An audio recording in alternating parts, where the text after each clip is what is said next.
बहन भाई लोग, रिसेंटली मेरा एक सर्जरी हुआ कल्याणी एम्स में। तो इस ब्लॉग में मैं आप लोगों को दिखाऊंगा कि किस चीज़ का सर्जरी हुआ और सर्जरी होते वक्त क्या प्रोसीजर था और सर्जरी के बाद क्या प्रोसीजर रहता है। तो चलिए बातें कम करके ब्लॉग को जल्दी से शुरू किया जाए। तो जिस दिन मेरा सर्जरी का डेट था, मैं सुबह सुबह ड्यूटी ख़त्म करके रेडी हो गया एम्स जाने के लिए। माँ का आशीर्वाद लेकर मैं चला एम्स की तरफ। दूसरी तरफ पापा पूजा पाठ में पूरे लग चुके थे ताकि उनके लड़कों को कुछ ना हो। भगवान का आशीर्वाद मेरे ऊपर बना रहे।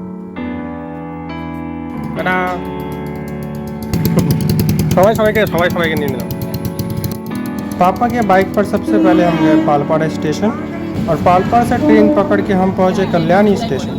कल्याणी स्टेशन के बाहर हम मेरे ऑफिस की गाड़ी खड़ी थी, उसी गाड़ी में हम लोग चले एम्स की तरफ। गाड़ी में मेरे बड़े पापा ऑलरेडी बैठे थे, यानी मेरे ससुर जी। मेरे दोनों पापा बीच के सीट में बैठे थे और मैं जाके बैठा सामने की सीट पर। मौसम बड़ा ही सुहाना था, आसमान में बादल थे, लेकिन गाड़ी के अंदर दोनों पापा बहुत ही टेंस बैठे हुए थे। थोड़ी देर में हम एम्स पहुंच गए। मेन गेट पर सिक्योरिटी चेक करवा के हम लोग गए अंदर। ये है हमारे ड्राइवर साहब शुभो, बहुत ही बेहतरीन इंसान है। तो एम्स में हम SOPD गए, वहाँ पे पहले मेरा वेट किया गया और उसके बाद मेरा BP को मेज़र किया गया। यहाँ पर एक बात मैं नहीं बोलूँ तो ये गलत होगा कि एम्स के स्टाफ बहुत ही अच्छे हैं, उनका बिहेवियर बहुत ही प्यार भरा है।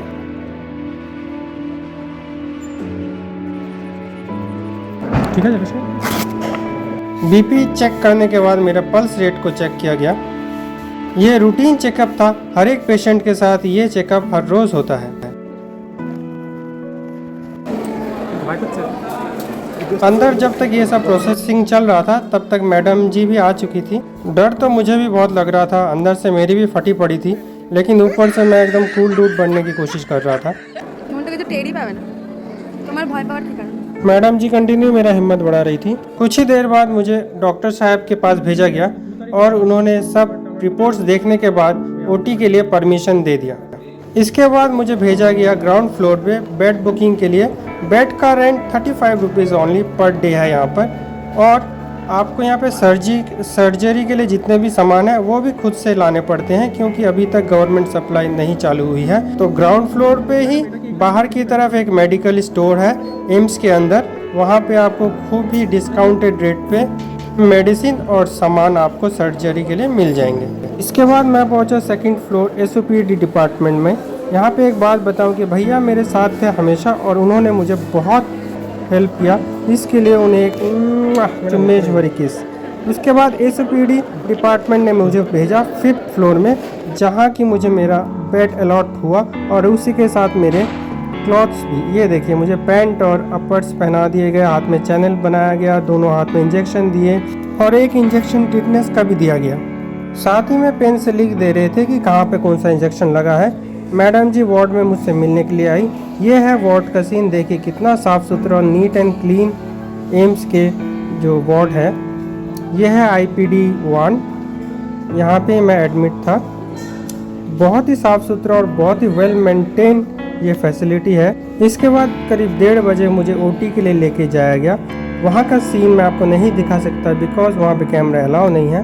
बाहर मेरे फैमिली मेम्बर सब वेट कर रहे थे, मैडम जी भी वेट कर रही थी। मेरे OT में काफ़ी टाइम लग रहा था तो सब लोग काफ़ी टेंस हो गए थे। मैडम जी तो रोने ही लग पड़ी थी।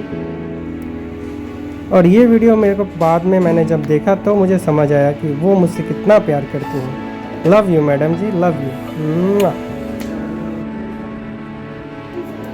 ये देखिए, मेरे ससुर जी भी बहुत टेंस बैठे हुए हैं और मेरे पापा भी, सब के सब बहुत ही टेंस थे।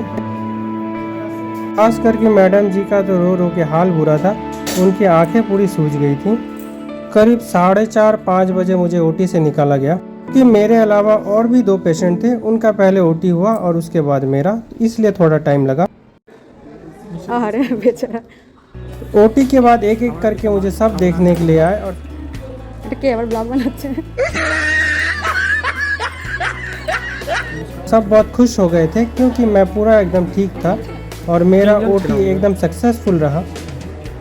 सर्जरी के 2 घंटे के बाद मुझे लंच दिया गया।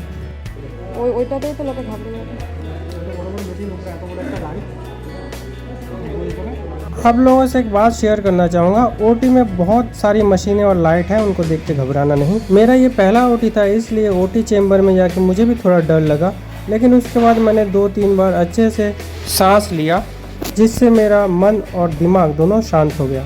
इसके बाद शाम को मुझे चाय पिलाकर और टिफ़िन खिलाकर बड़े ही प्यार से डिस्चार्ज कर दिया गया। डिस्चार्ज मिलते ही मैं घर की तरफ भागा। बाहर आके मैंने जो नज़ारा देखा वो एकदम चुम्बेश्वरी था। एम्स रात के समय बहुत ही प्यारा लग रहा था। नेक्स्ट दिन मेरी पट्टियाँ खोलने को मुझे बोल दिया गया था, तो गर्म पानी से पट्टी को गीला करके जब निकाला गया तब देखा गया बहुत ही बड़ा सा कट था, जिसमें 3 टांके लगे थे। मैडम जी ने हर रोज़ 2 टाइम मेरा ड्रेसिंग किया। तो ड्रेसिंग के कुछ नियम यहाँ पे मैं आप लोगों को बता दूँ। सबसे पहले साबुन से हाथ धोकर, हाथ में ग्लव्स पहन के, फिर सैनिटाइज छिड़क के, गर्म पानी में थोड़ा सा नमक देके उससे पहले अपने घाव को साफ़ करें। फिर बेटाडाइन से उस घाव को वापस से साफ़ करें। देन जो क्रीम आपको लोगों को दिया गया है उसको दोपहर में लगाएं और रात में सेम प्रोसेस को फॉलो करके बेटाडाइन को अच्छे से लगाकर, मोटा करके लगाकर, सुखाकर आप लोग फिर सो जाएं। तो ये था 2 टाइम का ड्रेसिंग करने का नियम। तो 14 दिन तक सेम प्रोसेस आपको फॉलो करना है। उसके बाद आपको टांग का कटवाने जाना है। ঠিক আছে তোমার পেছন দিয়ে আরে বাবা দাঁড়িয়ে আছে, যাও সাবধানে যাও, বাই বাই। আরে তুমি আমাদের নিচ্ছ না, আমি তোমাকে নিয়ে নিলাম। तो 14 दिन बाद मैं भी टांका कटवाने के लिए वापस से एम्स गया। थोड़ी ही देर में हम लोग एम्स पहुंच गए। आज बहुत सुबह मैं एम्स आया था, तो पूरा खाली था एम्स। रास्ते में मैंने थोड़ा मिठाई ले लिया डॉक्टर्स और नर्सिंग स्टाफ के लिए। স্যার একটু মিষ্টি এনেছিলাম আপনাদের সবাই তো শেয়ার করে দেবেন। আর কিন্তু এটা তো আমাদের স্যারকে দিতে হবে। तो चलिए फाइनली मैं रिवील कर ही देता हूँ किस चीज़ का ऑपरेशन हुआ। तो मेरे पीठ पे एक छोटा सा ट्यूमर था, जो कि धीरे धीरे बहुत ही बड़ा हो रहा था। 10-12 साल से ये ट्यूमर था, इसी का ऑपरेशन हुआ है, इसी को काट के निकाला गया है। और अभी के लिए इस वीडियो को लाइक करें, शेयर करें, मेरे चैनल को सब्सक्राइब करें और अपना प्यार मुझे देते रहें। तो चलिए अभी के लिए मैं रखता हूँ। टाटा बाय बाय, अलविदा, जय हिंद, जय भारत। तो देखिए ये है वो चीज़ जो काट के मेरे शरीर से अलग किया गया है। ये बायोप्सी के लिए मुझे दिया गया है ताकि कैंसर के जर्म्स का पता लगाया जा सके। ये बहुत ज़रूरी है और इंडियन लॉ भी है कि शरीर से जो भी कुछ बाहर निकाला जाएगा ऑपरेशन में, इसका बायोप्सी करवाना पड़ेगा।